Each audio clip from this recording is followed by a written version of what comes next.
ইসলাম হচ্ছে শান্তির ধর্ম।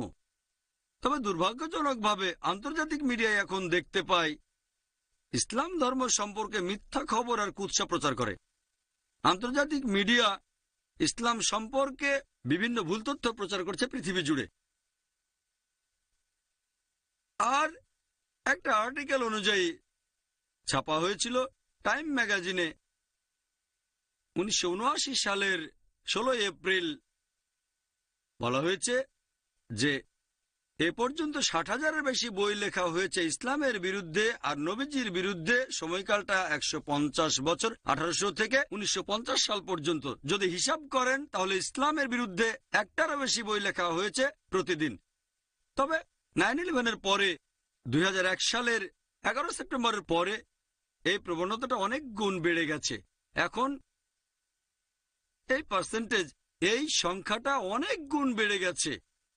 এটা প্রত্যেক মুসলিমের দায়িত্ব আমরা এই ভুল ধারণাগুলো শুধরে দেওয়ার চেষ্টা করব যেটা প্রচার করছে আন্তর্জাতিক মিডিয়া। মিডিয়া এ ব্যাপারে কিছু কৌশল অবলম্বন করে। তারা এমনভাবে দেখায় যেন ইসলাম এমন একটা ধর্ম যেটা উত্তেজনা সৃষ্টি করে, যেন ইসলামের কারণে পুরো পৃথিবীতে শান্তির ব্যাঘাত ঘটছে। তারা যে কৌশল ব্যবহার করে সেগুলোর একটা যে তারা এভাবে বলে এই জিনিসটা আছে ইসলামে যেটা আসলে ইসলামে নেই, যেটার কথা ইসলামে কখনো শোনায়নি। যেমন ধরেন, তারা বলে যে ইসলাম হলো একটা সেকেলে ধর্ম। ইসলাম এমন একটা ধর্ম যেটা যুক্তি আর বিজ্ঞান মানে না। সত্যি বলতে ইসলাম হচ্ছে সবচেয়ে আধুনিক ধর্ম। ইসলাম যুক্তি এবং বিজ্ঞানে বিশ্বাস করে। এজন্য আমার লেকচার দেখবেন কোরআন ও আধুনিক বিজ্ঞান পরস্পর বিরোধী নাকি সঙ্গতিপূর্ণ। মিডিয়া অন্য আরেকটা কৌশল অবলম্বন করে। তারা কোরআন এবং হাদিস থেকে উদ্ধৃতি দেয়, তবে সেগুলো প্রসঙ্গ ছাড়া। আমি একটা উদাহরণ দিচ্ছি। মিডিয়া বলে পবিত্র কোরআন বলছে সূরা তাওবা অধ্যায় নম্বর 9 অনুচ্ছেদ 5, যখনই তুমি কাফিরকে দেখবে ব্র্যাকেটের মধ্যে অমুসলিম তাকে মেরে ফেলো। যদি কোরআন খুলে দেখেন এ আয়াতটা পাবেন কোরআন বলছে যখনই কোনো কাফিরকে দেখবে মেরে ফেলো। তবে তারা উদ্ধৃতি দেয় প্রসঙ্গ ছাড়া। প্রসঙ্গটা হচ্ছে এ আয়াতটা নাজিল হয়েছিল যুদ্ধের ময়দান প্রসঙ্গে। আল্লাহ বলেছেন শত্রুরা তোমাদের সঙ্গে লড়াই করতে এলে তোমরা ভয় পেও না, সাহসী হও আর তাদের মেরে ফেলো। এটা যুদ্ধের ময়দানে, তারা প্রসঙ্গ ছাড়া উদ্ধৃতি দেয়।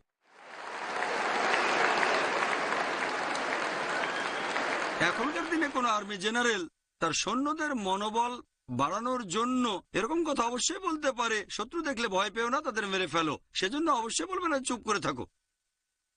আর অনেক সময় সূরা তাওবার 5 নম্বর আয়াতের উদ্ধৃতি দেওয়ার পরে তারা সরাসরি 7 নম্বরে চলে যায়। কেন?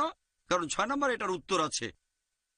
6 নম্বর আয়াত বলছে যদি তোমার শত্রু শান্তি চায়, যদি শান্তি চায় তাহলে শুধু ছেড়েই দিও না, তাকে নিরাপদ কোন স্থানে পৌঁছে দাও। চিন্তা করেন, এখনকার দিনের সবচেয়ে দয়ালু আর্মি জেনারেল খুব বেশি হলে বলতে পারে ঠিক আছে শত্রুকে ছেড়ে দাও, তবে কোরআন বলছে শুধু তাদের ছেড়েই দিও না, নিরাপদ কোন স্থানে তাদের পৌঁছে দাও যাতে তারা আল্লাহর বাণী শুনতে পারে। এরকম আরো উদাহরণ আছে। সূরা আনফাল অধ্যায় 8 আয়াত 60, এখানেও শত্রুদের মারার কথা বলা হয়েছে, কিন্তু তারপরের আয়াতটাই পবিত্র কোরআনের বেশিরভাগ সময়ে যেখানে শত্রুকে মেরে ফেলার কথা বলা হয়েছে ঠিক তার পরের আয়াতটাই শান্তির কথা বলা হয়েছে। যেমন এখানে সূরা আনফাল অধ্যায় 8 আয়াত 61, শান্তি আরো ভালো, যদি শত্রু শান্তি চায় তাহলে সেটাই করো। পবিত্র কোরআন এই কথাই বলছে। তাহলে কোরআন আর ইসলাম হচ্ছে শান্তির জন্য, তারা প্রসঙ্গ ছাড়া উদ্ধৃতি দেয়। মিডিয়ার তৃতীয় কৌশল হচ্ছে যে তারা কুলাঙ্গার কিছু মানুষকে এমন ভাবে দেখায় যেন তারাই মুসলিমদের দৃষ্টান্ত। আপনাদের একটা প্রশ্ন করি, ধরেন একটা নতুন মার্সিডিজ গাড়ি দেখেছেন 500 SEL, আর যে লোক গাড়ি চালাতে জানে না সেরকম লোককে স্টিয়ারিং ধরে বসালেন, গাড়িটা অ্যাক্সিডেন্ট করলো। আপনি কাকে দোষ দেবেন? গাড়িকে দোষ দেবেন নাকি ড্রাইভারকে দোষ দেবেন? কাকে দোষ দেবেন, গাড়িকে না ড্রাইভারকে? দোষ দেবেন ড্রাইভারকে। যদি জানতে চান গাড়িটা কত ভালো তাহলে গাড়ির খুঁটিনাটি দেখেন, গাড়িটার স্পিড কত, নিরাপত্তার ব্যবস্থা কি, পিকআপ কেমন, গাড়িতে কতগুলো গিয়ার আছে ইত্যাদি। আর যদি গাড়িটা চালিয়ে পরীক্ষা করতে চান তাহলে স্টিয়ারিং হুইলে এক্সপার্ট ড্রাইভারকে বসান।